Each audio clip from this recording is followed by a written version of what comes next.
In the most recent matchup against the Denver Nuggets, Anthony Davis of the LA Lakers went down with a right leg injury, and immediately after this happened, it was very concerning because it seemed to involve that Achilles tendon area. Now, on the actual play that Davis was injured on, we saw that he was driving to the basket and he was pushing off that right leg, and right after the play, we saw him grab in that Achilles area in noticeable pain.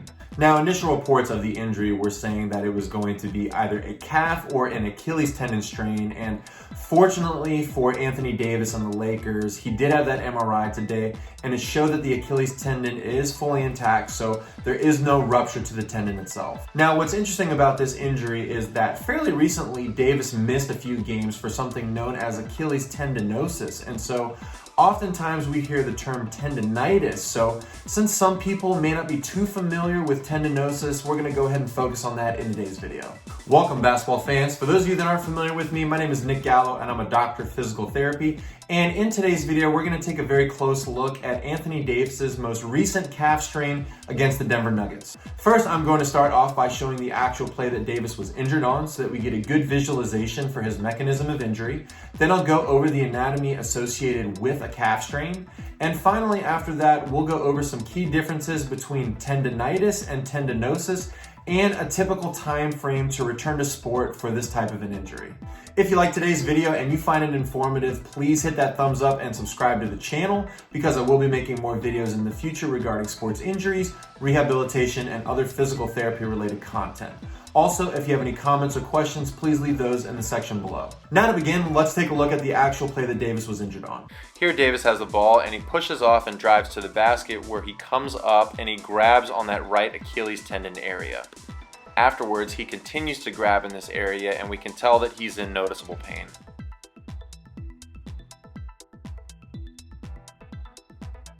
When Davis drives, we see him push off once and then twice with that right foot, and then that's when he stops because he's in noticeable pain.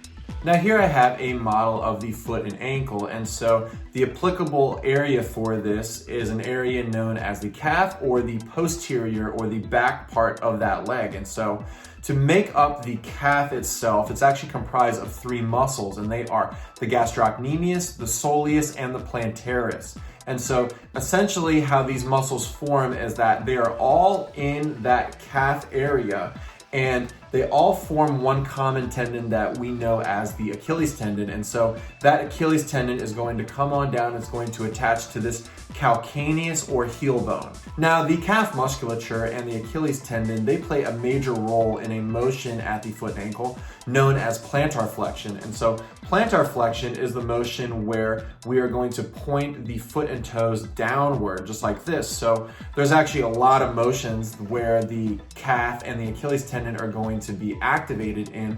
Those include sprinting or running, jumping, pushing off, or cutting. So it is quite often a very utilized tendon and group of muscles.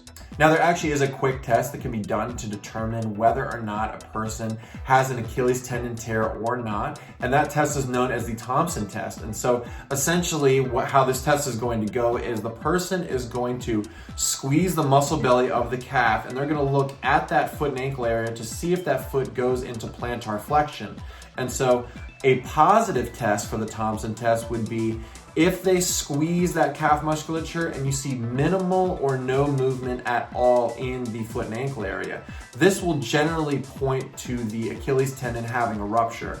But if you squeeze that calf musculature and you do see that plantar flexion motion, then that will generally point to a person not having a rupture. Now, it's really important to say that that gold standard for diagnosing the Achilles tendon tear is of course the MRI, and we know that Anthony Davis had his MRI today, and that said that he does not have a rupture to the Achilles tendon, but they're classifying it as a calf strain. Now, a lot of times when people suffer injury to the Achilles tendon area or to the calf muscle, that's going to be when that person is planted and they put their foot into extreme dorsiflexion and then go explode forward. And so that's what we saw here in Davis's case. We saw him plant and explode twice.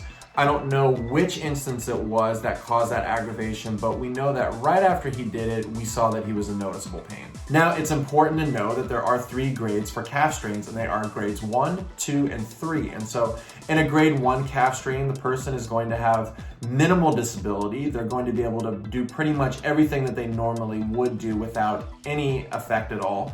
In a grade 2 calf strain, this is where it's going to show some more of a moderate disability, where a person may have some bruising and swelling. They're going to have some limitations with running and jumping. And then finally, grade 3, this is where it's going to be a more severe calf strain. And this is usually accompanied by a lot of swelling, a lot of bruising. The person may have a lot of times difficulty with walking. So basically, when a person does have a calf strain, it usually falls into one of these 3 categories. Now, they have not said specifically what grade that Davis is dealing with, but as of right now, they're saying he's going to be out at least 2 to 3 weeks. So to me, that makes it seem like it's not going to be that grade 1, because that is usually fairly minor.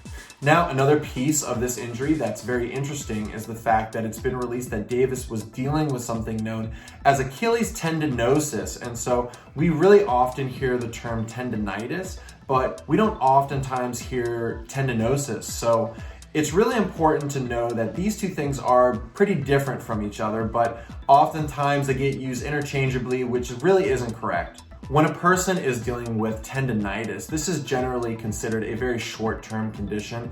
Typically, a person is not going to be affected by this for too long. It's usually in the span of days to maybe 1 or 2 weeks, and it will go away with treatment and rest.